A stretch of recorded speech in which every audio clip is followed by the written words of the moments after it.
Salut tout le monde, on se retrouve aujourd'hui pour poursuivre les suggestions de lecture. Aujourd'hui, on entame la catégorie le réalisme romantique. Bon, c'est vrai que je dois avouer qu'il y a d'autres livres que j'aimerais vous parler parce que j'ai juste 2 séries dans le réalisme romantique. Donc, pour allonger un peu la vidéo, j'ai décidé de vous parler. J'ai fait un petit check-up dans ma bibliothèque et j'ai sorti des livres que finalement je vous avais jamais parlé. Quoique on peut considérer un clan ici comme étant une série réalisme romantique, mais c'est pas mal plus centré sur les chevaux que sur le romance. Ah oui, pour ceux qui se posaient des questions, la série Clan en série télé, ça a été basé sur cette série-là.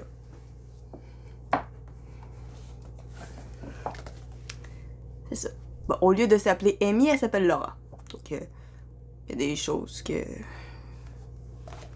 sont rendues dans la série cinématographique, mais pas... Il n'y a pas d'autre chose du livre qui a suivi. Bon, déjà, elle s'appelle quand même Fleming. Je pense que Taille a un autre nom que je dis même, je sais plus trop c'est quoi.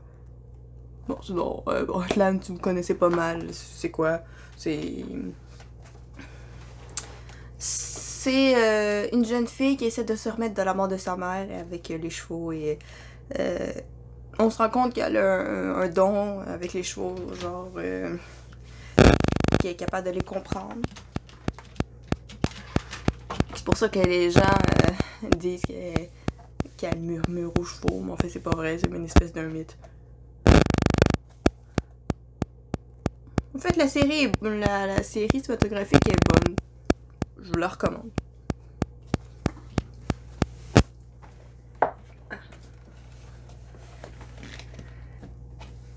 J'ai 2 livres de Nancy Drew.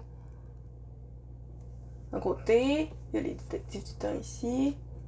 Ah, je vous en ai pas parlé, mais j'imagine que... Bon. C'est un truc égyptien.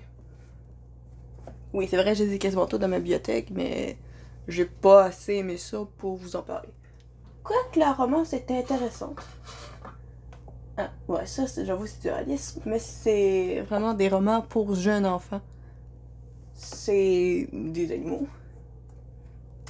Les savais-tu, c'est plus à titre informatif et drôle. Les zombiras pis les monades. Ouais. Bon, pour vous faire une petite confidence avant que je me développe une véritable passion pour la lecture, je l'avoue, j'aimais pas lire. Ce qui est un peu étrange, sachant que je lis des livres à peu près épais de même. Mais en fait, la seule affaire que je voulais lire, c'est ça.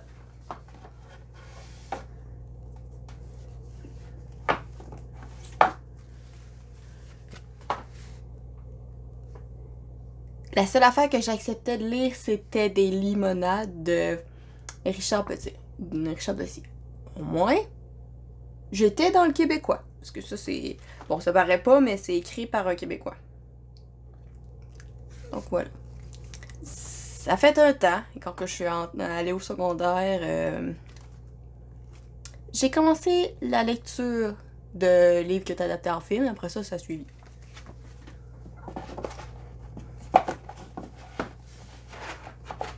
Bon. Zombira du même auteur, que c'était un roman un petit peu plus épais. Et ça, j'ai pas trop trippé non plus. Ah.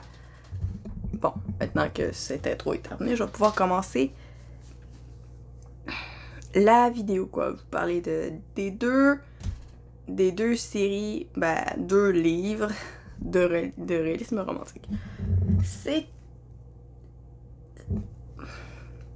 Disons que c'est 2 exceptions, parce qu'en temps normal, j'aime plus ou moins le réalisme.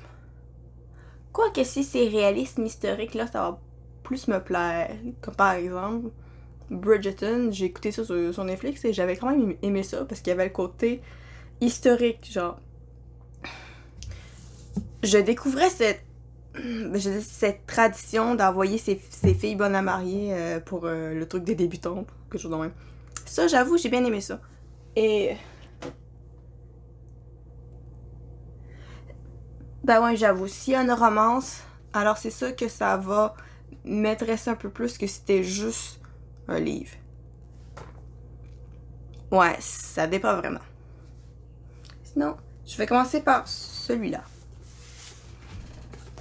Je suis tombée là-dessus et j'ai vraiment aimé ça. Ce qui est étonnant venant d'un réaliste, mais bon, comme j'ai dit, s'il y a de la romance, ben forcément que ça va m'intéresser un minimum. Bon. Ça s'appelle C'était écrit de Kat Levan. Et c'est des éditions de Mortagne, donc c'est québécois aussi. Eh ben. Bon, attends, ça paraît pas que c'est québécois parce que comment c'est écrit, on dirait que c'est français international. Bon, je vous lis ça. J'ai connu une fille qui s'appelait Sarah. Je l'aimais plus que tout au monde, mais elle est morte avant que j'ai eu la chance de bien la connaître. Elle avait 26 ans. C'était ma mère. Passer l'été à Londres, sa grand-mère maternelle, voilà qui est loin de l'idée que Rose faisait de ses vacances. Quel ennui. Toutefois, dès son arrivée, 2 événements inattendus l'amènent à changer d'avis. La raconte de Harry, un étudiant qui effectue des travaux chez sa grand-mère, vraiment très beau, mais aussi très énervant. 2. La découverte du journal intime de sa mère que Rose trouve dans le placard de l'ancienne chambre de Sarah. Journal qui dévoile des faits troublants à la jeune fille. Donc ouais, d'une part, il y a un super beau garçon à draguer. Et deuxièmement, elle découvre des choses sur sa mère, et étant donné qu'elle l'a pas vraiment connue, alors ça l'intrigue. Poussée par Harry, Rose partira à la quête de la vérité, et elle doit savoir si elle vit dans le mensonge depuis toutes ces années. Au fil de leur recherche, un amour timide naîtra entre eux. Mais il y a Maddie, l'étudiante beaucoup trop belle qui tourne autour du jeune homme. Ah ben ça c'est sûr, hein. Il y a toujours une rivale quelque part. Donc voilà. En fait, c'est... Ben je dis comment les chapitres sont faits, c'est vraiment joli. Je sais pas si vous voyez là. Ouais, il y a une espèce de fleur là. Et ben, il y a des bouts que c'est...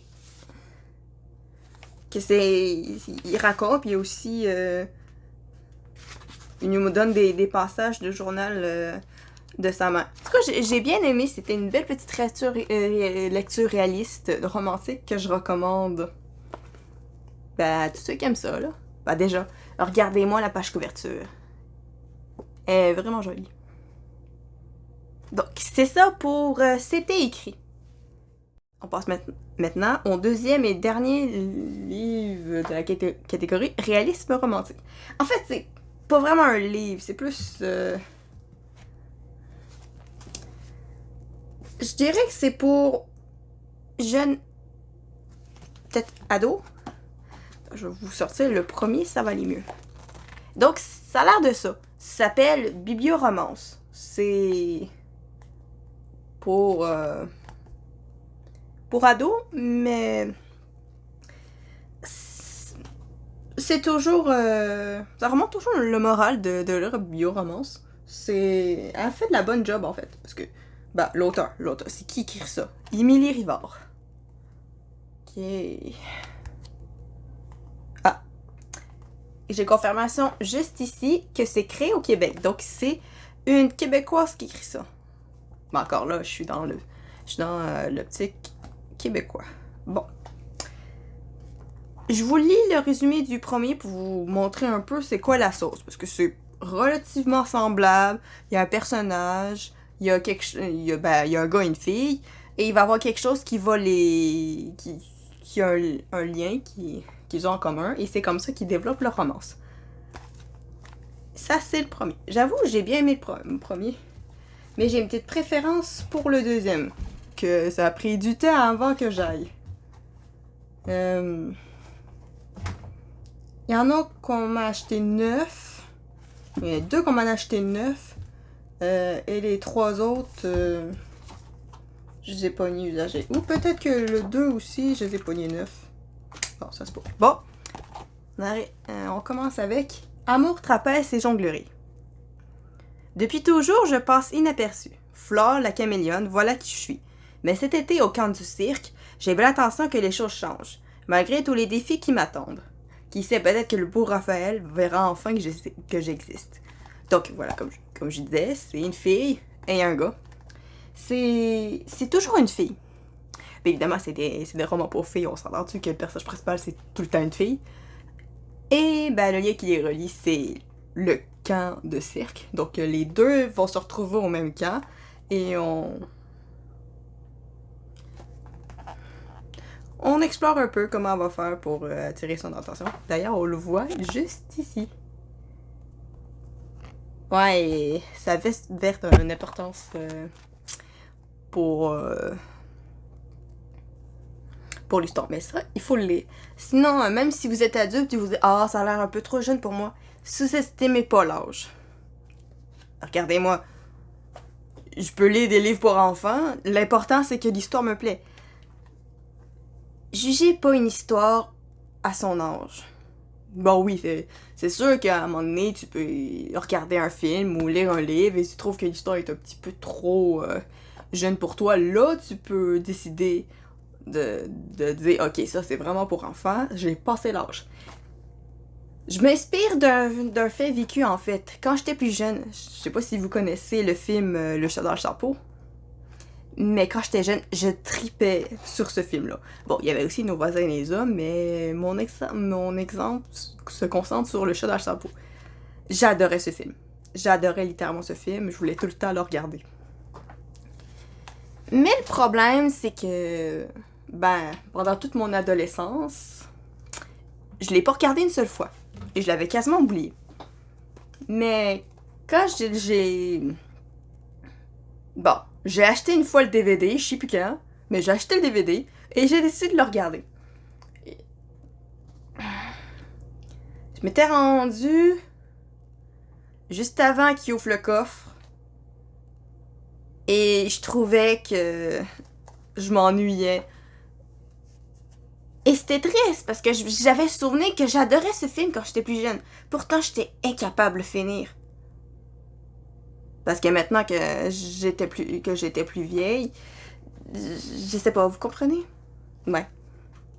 C'est ça. Tout ce que je dis, c'est que ne sous-estimez pas le livre à son âge. Lisez-le. Je veux dire, si l'histoire vous plaît pas tout de suite, ok, je vais pas vous forcer à lire, mais si l'histoire vous plaît, mais que tu dis, ah non, ça a l'air pour enfants, si l'histoire vous plaît, allez-y. Ensuite, vous allez juger si c'était un petit peu trop enfantin pour vous. Mais si l'histoire vous plaît, lisez le livre. Arrêtez-vous pas à l'âge. Bon, ça c'est pour le premier. Pour le deuxième, quand je vous disais que j'avais un petit plus. Temps de baiser sous les projecteurs. Ouais. Évidemment. Mais en fait, la raison pourquoi c'est lui que je préfère, c'est... il y a un tournage. C'est ça le lien qui le relie. Au début, je croyais que ça serait une bonne chose de déménager chez papa à Sainte-Victoire-du-Lac. Mais je ne savais pas que je devrais endurer un demi-frère et une belle-mère. Je ne me doutais pas non plus à quel point ce village était ennuyeux. Puis j'ai appris la grande nouvelle. Un film se tournera ici et le producteur cherche une comédienne de 12 ans. C'est ma chance de réaliser mon rêve malgré les difficultés. Bon, vous aurez un peu compris, dans la ville où est-ce qu'elle se rend, il y a un tournage et c'est principalement la raison pourquoi c'est celui que je préfère. Parce que justement c'est un tournage. Si vous me connaissez assez, vous saurez que tout ce qui concerne le cinéma, ça m'intéresse. Parce que je veux devenir moi-même réalisatrice. Donc ça c'est pour le 2. Et bon. Comment vous dire? Il y a une attrape avec ce gars-là. Je vous en dis pas plus. Bon. Le troisième, parce que c'est en C'est comme une série avec des chiffres. Mais il n'y a aucun lien entre les livres. Donc tu peux les lire dans n'importe quel ordre, ça ne dérange pas. C'est juste que moi, j'aime ça aller en ordre. Donc celle-là, c'est Deux vrilles et un amoureux.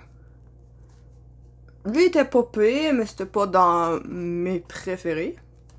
Mais j'aime... Mais... comment dire? Je voulais toutes les lire, donc voilà. Avec l'école, les devoirs, les entraînements de plongeon, les tâches à la maison, les sorties avec mes 2 meilleurs amis, mon agenda déborde déjà. Ajoutez d'affreux cours de rattrapage de mathématiques avec un ennuyeux élève de la classe enrichie. Et ça devient infernal. Du temps pour un amoureux, je peux tout de suite oublier ça, à moins que je me trompe. Donc ouais, c'est ça. Le lien qui relie les 2 personnages, c'est bien effectivement ce cours de rattrapage de mathématiques. Et ben oui, souvent quand ça... C'est intéressant en fait, quand au début ils saillissent la face, jusqu'à développer de l'amour pour l'autre. Donc voilà pour le 3. J'ai-tu un 4? Ok, lui c'est le 10. Ça c'est le 8. Et lui c'est le 6. Bon, allez avec le 6. C'est... Ah, ouais, ok. Lui, c'est un des 9 que j'avais eu en cadeau. Celui-là, c'est Un cœur dans les palmiers. Voilà de quoi ça a l'air. En fait, vous avez vu l'autre? J'étais pas sûre. Voilà. Bon, pour Un cœur dans les palmiers. Ouais, juste savoir... l'étiquette, il est neuf. Cette année, mes parents, ma soeur et moi vivrons toute une aventure. Nous partons pour 1 an en Amérique latine. À mon arrivée sur le soleil du Costa Rica, j'ai vite un aperçu de ce qui meublera mes prochains mois. Le soleil, les plages, les palmiers, les bonnes et moins bonnes rencontres, les adieux et bien des surprises. Donc, ouais, le personnage principal a une romance avec quelqu'un du Costa Rica. Costa Rica. Ben, c'est bien si on veut voyager un peu. Ben, celle-là. Non, pas celle-là. L'autre qui est neuf. Bon, ici, il n'y a pas d'étiquette, mais je me souviens que je l'ai eu, ça avait eu en cadeau. Bon, celle-là, c'est Le bonheur au bout de la laisse. Donc, comme c'est un peu évident, ça a rapport avec les chiens. Le chien est le meilleur ami de l'homme, comme on dit. Je suis tout à fait d'accord avec cette expression. Toi aussi, Haro? Surtout quand mon amie Naomi fait sa tête de cochon, comme ma jumelle Andréane oublie qu'elle a une sœur trop occupée avec son amoureux. Ok, bon, ça prouve que c'est fait par une Québécoise, parce que qui dit une tête de cochon? Je dis, quel Français dit une tête de cochon, plutôt? Et les gars sont tous aussi stupides. Ah! Dans ces cas-là, mon chef Balthazar est toujours à mes côtés. Et un jour, quoi qu'en disent les autres, moi, Marie-Kim... Ok, les 2 jumelles ont des noms composés. Ok. Je serai une dresseuse incomparable et mon toutou sera un grand champion de coco canin. Donc, voyez-vous, une fille qui est absolument pas intéressée par l'amour des gens partant, parce qu'elle a un objectif. Mais bon, évidemment, son prétendant va être aussi dans le dressage de chiens. Il en faut peu pour être heureux, non. Pour se trouver quelqu'un qui a les mêmes intérêts que nous, en fait. Bon, ça, c'est pour celui-là. Et le dernier, pour être honnête, je l'ai pas encore lu. Mais bon, ça devrait m'intéresser, ça a rapport avec du journalisme. Zoé à la une. Un jour, j'écrirai des articles pour les plus grands journaux de la planète. J'ai fait tout ce qu'il faut pour devenir une grande journaliste. J'ai fondé le journal de mon école primaire à 4e année et je compte bien poursuivre ma carrière au secondaire. Bah, déjà au secondaire, on est pile dans le québécois. Les élèves du premier cycle ne peuvent pas participer à la rédaction du journal étudiant. C'est ce qu'on va voir. Zoé et ses acolytes Didier et Sarah Aude n'ont pas dit leur dernier mot. Oui, je me dis que ça... pourrait forcément m'intéresser. On dit des bonnes choses dans les journaux. Quoique, je suis plus écriture fictive que journaliste. Quoique, il y a des choses intéressantes dans le journal. Genre, je veux dire, des articles, comme par exemple des articles sur l'art ou des trucs du genre. Bon, c'est pas mal ça pour Biblioromance. Bon, comme je vous ai dit, je vous ai trouvé d'autres livres à vous parler pour pas que sa vidéo soit un petit peu trop courte. Bon, commencez avec celle-là. Bah déjà, la page couverture est magnifique. Malheureusement, c'est pas le premier tome de cette série. Je vous montre celui-là parce que c'est le seul que j'ai. En fait, le premier tome, c'est La licorne des neiges. Et c'était un petit roman que j'adorais quand j'étais plus jeune. Oui, c'était pas mal une des exceptions, puis en même temps, il est tout petit. Mais je pense que c'était plus parce que ma mère me le lisait avant de dormir. En tout cas, je me souviens plus. Mais c'était l'histoire de... C'était le roman d'histoire. C'était l'histoire de licorne. En tout cas, vous avez saisi qu'est-ce que je veux dire. Et dans celui-là, c'est intéressant parce que... elle va...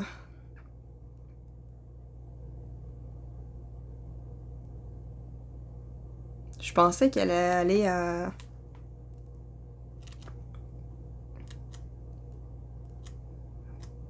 Ouais. Je me souviens plus c'est quoi la ville, mais ça dit que c'est Spezel, donc ça doit être dans ce coin-là aussi. Ça monte à loin quand même quand j'ai relu le premier tome de Savannah qui dit Reine le Chanteau, c'est ça. Donc je me dis que ça qui est probablement pas loin.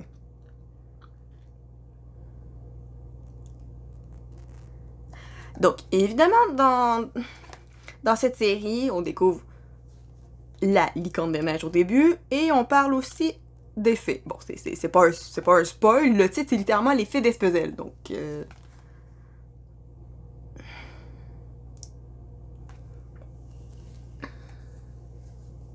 Mais en gros, ce que je me souviens, c'est que le personnage principal, Isabelle, va passer les vacances de Noël chez ses grands-parents et elle trouve une licorne dans la neige et je pense qu'elle est enceinte. Ouais, c'est ça. Elle est sur le point de mettre bas, donc tout ce que je me souviens, c'est qu'il en parle à ses grands-parents, donc il la ramène à l'intérieur, il s'assure qu'elle va bien jusqu'à la naissance du petit licorne, du petit licorneau, et bah c'est assez cute en fait. Et j'imagine que mais il y a 2 papillons, donc ça doit être le tome 2. Donc, ouais.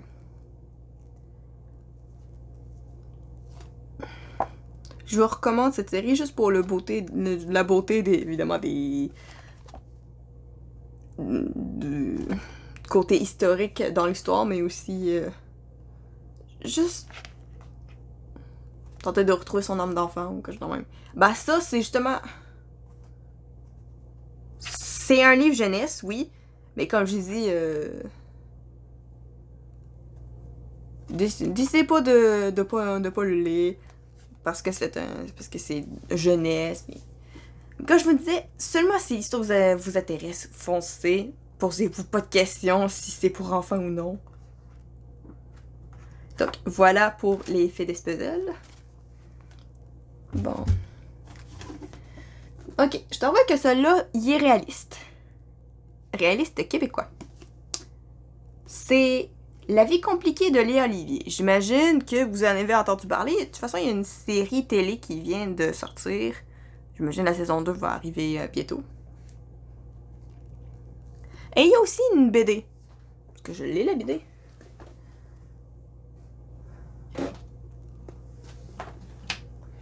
Une seconde, j'ai juste oublié où sont rangés mes BD.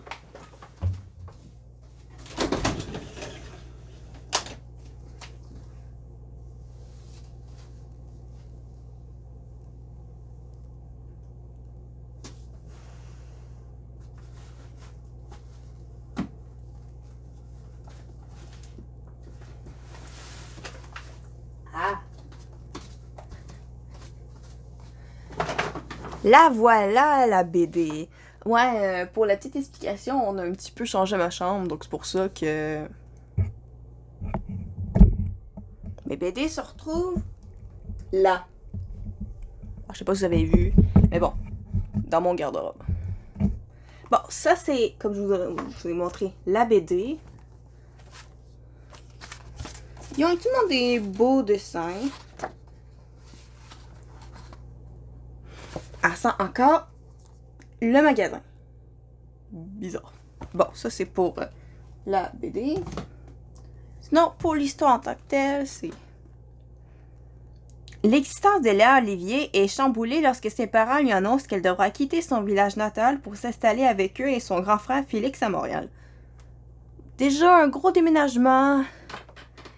À cet âge-là, c'est toujours pénible parce qu'à cet âge-là, t'as eu le temps de te faire des grandes amies et un chum, évidemment. Ça dit plus de temps qu'elle a un chum. Et bah, je dois avouer que je suis quand même assez chanceuse qu'on ait déménagé quand j'avais seulement 1 an. Je n'ose pas imaginer ce que mon frère et ma soeur ont dû ressentir à quitter leurs amis. Qui sait, c'était peut-être pas des amis qui valaient la peine. En même temps, je sais pas, j'avais juste 1 an. Grâce au cavardage et au courriel échangé avec sa best Marie-Lou, son chum Thomas et ses nouveaux amis, Léa nous raconte les hauts et les bas de son adaptation dans la grande métropole. Un frère trop beau et trop populaire, des notes d'anglais plutôt médiocres, une relation à distance houleuse, une gang de nunuches qui lui causent des ennuis. Bref, la vie compliquée de Léa Olivier. Ouais. Il y a aussi une autre série que l'auteur a écrit que c'est les deux Olivier quelque part en Europe, je sais plus. Bon, ça c'est pour la vie compliquée de Léa Olivier. Ben déjà, regardez-moi ce dessin.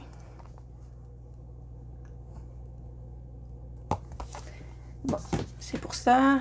L'autre. Ah! Vous vous souvenez du film dans lequel Vanessa Hudgens ajoute dedans et que c'est un gars beau, populaire, riche qui envoie chier une sorcière puis elle lui lance un sort qui a une espèce de truc de métal dans le pot et il faut qu'une fille tombe amoureuse de lui avant 1 an pour qu'il revienne comme avant. Oui, ce film, Sortilège. Ben, figurez-vous, c'était adapté d'un roman. Ce roman. Je suis un monstre. Pourtant, autrefois, j'étais le type parfait. Grand, beau, riche et atrocement méchant. Je n'aimais que moi et c'est pour ça qu'un sang m'a été jeté. Je suis devenue une bête difforme, velue, monstrueuse. Oui, c'est un peu la principale différence entre le livre et le film. Moi, je trouve ça beau. Les zébrures de métal sur sa peau, ça donne un style. Mais non, je pense qu'il dit ça genre au début ou quelque chose de même, genre je suis Chewbacca ou quelque chose de même. Il est évidemment devenu Chewbacca. Donc évidemment, c'est plus dur pour une fille de tomber amoureuse d'une bête. Quoique c'est littéralement la belle à bête. Le seul problème, c'est que il la carte pas prisonnière. Non, je pense qu'elle vit avec eux pendant 1 an pour un travail ou je sais pas quoi. Donc non, c'est pas un syndrome de Stockholm. Ils sont tombés amoureux dans des bons termes. Il me reste 2 ans pour être aimé d'une jeune fille. Non, ok, 2 ans, pas 1 an. Ceci n'est pas un conte de fées. Mon histoire prend place aujourd'hui en plein cœur de New York. J'espère que quelqu'un va venir à mon secours. L'amour saura-t-il me trouver et me sauver? Tiens, un synopsis qui est raconté par le personnage principal. J'ai pas vu ça souvent. Bon, je suis quasiment rendu à la moitié. Bon, ça me fait penser que j'ai envie de revoir le film. Donc, voilà pour Sortilège qui était... Je me souviens plus trop qu'est-ce que j'ai lu, sauf que dans mon souvenir, c'était principalement son apparence qui changeait et qui différenciait entre le film et le livre. Donc, voilà pour ça. Et un autre livre qui a été adapté, qu'un film qui a été adapté d'un livre. Est-ce que vous vous souvenez, il y a quelques années, le film d'animation avec les chouettes qui est sorti, La Légende de Gaol? Avec les musiques splendides. En tout cas, j'avais bien aimé. Ben, c'était un livre avant. Les gardiens de Gaol. Donc, effectivement, c'était un livre. Soren coule une enfance paisible dans le sapin creux qu'il occupe avec sa famille dans la forêt de Tito, le royaume des chouettes effraies. Mais de mystérieuses disparitions d'œufs et de jeunes poussins perturbent la tranquillité des habitants. Alors qu'il tombe du nid, Soren est kidnappé à son tour et emmené au sinistre orphelinat de Saint Angolius. Donc, c'est ça qu'il dit dans le film. Sous la direction de l'effroyable Crocus, des poussins venus de tous les royaumes y subissent un enseignement des plus étranges. Soren et sa meilleure amie Gilfie n'ont qu'une envie, s'échapper et révéler au monde ce que trament Crocus et ses lieutenants. Mais pour cela, encore là, faudra-t-il apprendre à voler. Ok, il me semblait que son frère était là avec lui dans le film. En tout cas, c'est pas... J'ai-tu oublié de dire les auteurs? Ouais. Pour l'effet d'Espezet, c'est par Claude Dastou. La vie compliquée de Léa Olivier, c'est Catherine Girard-Audet. Bon, déjà, on est dans du fantastique. J'ai dit Émilie Rivard. Pour Sortilège, c'est Alex Flynn. Donc, Alex écrit comme un gars et Flynn avec 2 N. Voilà. Et La légende de Gaols, c'est écrit par Catherine Lansky et c'est par Pocket Jeunesse. Sinon, pour les maisons d'édition, La vie compliquée de Léa Olivier, c'est Les Malins. Bio-roman, c'est de Boomerang. Puis c'était écrit, c'était écrit, c'est par Génération Fille. Sortilège, c'est par Black Moon, la même édition que Journal de Vampire. Et l'effet d'Espezet, c'est édition Pierre Tissier. Édition française. Et comme je disais, ça, c'est Pocket Jeunesse. Sinon, si vous avez adoré le film, et vous voulez en découvrir plus, parce que c'est un peu le principe de lire le livre après le film, voilà. Et il y a un livre si ça vous intéresse. Et finalement, le dernier livre de cette vidéo, vous devez le connaître parce qu'il y a eu 2 films là-dessus. J'ai vu seulement le premier. Et j'ai quand même trouvé ça bon. Donc, le livre, il s'agit de 4 filles et un jeans. De Anne Brashear, des éditions Gallimard Jeunesse. Ma première s'appelle Carmen. Elle est brune et trouve ses fesses un peu grosses. Très attachée aux gens qu'elle aime, elle se montre parfois d'une franchise désarmante. Elle a aussi un énorme problème avec son père, qui était joué par Amirka Ferreira, celle qui fait la voix d'Astrid dans Dragon. Ma deuxième s'appelle Tibi. Elle ne fait pas son âge, ne s'habille pas très fée, et si elle joue les rebelles, c'est pour mieux masquer sa grande sensibilité. Une rencontre inattendue va bouleverser sa vie. Ah, ouais, pour ceux qui ont vu le film, vous savez de quoi il s'agit. C'est triste quand même. Mon troisième s'appelle Bridget. Elle est blonde, sexy, sportive, volontaire, mais au fond si vulnérable. Quand elle veut quelque chose, elle obtient. Surtout s'il s'agit d'un garçon, au risque d'aller trop loin. Elle est jouée par l'actrice qui joue Serena dans Gossip Girl. Ma quatrième s'appelle Lena. Elle est brune, superbe, timide et farouche. Elle refuse souvent d'écouter ce que lui dit son cœur. Mais le soleil de Grèce va réveiller en elle des sentiments inconnus. Elle est dans Gilmore Girls sur Netflix, vous pouvez trouver ça. Mon cinquième est un jeans. Symbole de leur amitié, il va passer de fille en fille. Il les accompagnera le temps d'un été. Un été qui changera leur vie pour toujours. Ah ben, c'est quand même bien fait le synopsis. Ça raconte, ça met des petites... Ça nous explique un peu c'est qui les 4 filles et... Pour le jeans, ça raconte un peu ce qui se passe. Mon tout est un roman drôle, sensible, intelligent, où se mêlent subtilement les voix de 4 adolescentes qui rient, souffrent parfois, grandissent et nous séduisent.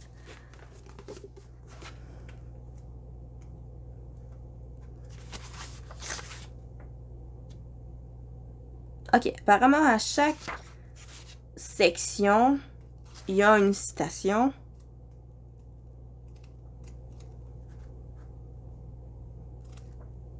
Ok, c'est à troisième personne et ça change de fille à chaque fois. Bon. Je l'ai jamais lu, en fait. Je l'ai acheté justement parce que je prévoyais le lire. J'avais aimé les films, donc... justement, je l'ai lu. Maintenant, je trouve que... C'est quand même bien pensé, la charade ici. C'est la première fois que je vois ça à l'endos d'un livre. C'est prometteur. Et il y en a combien? Bon. Moi, j'en ai 3. Mais je pense qu'il y en a 5.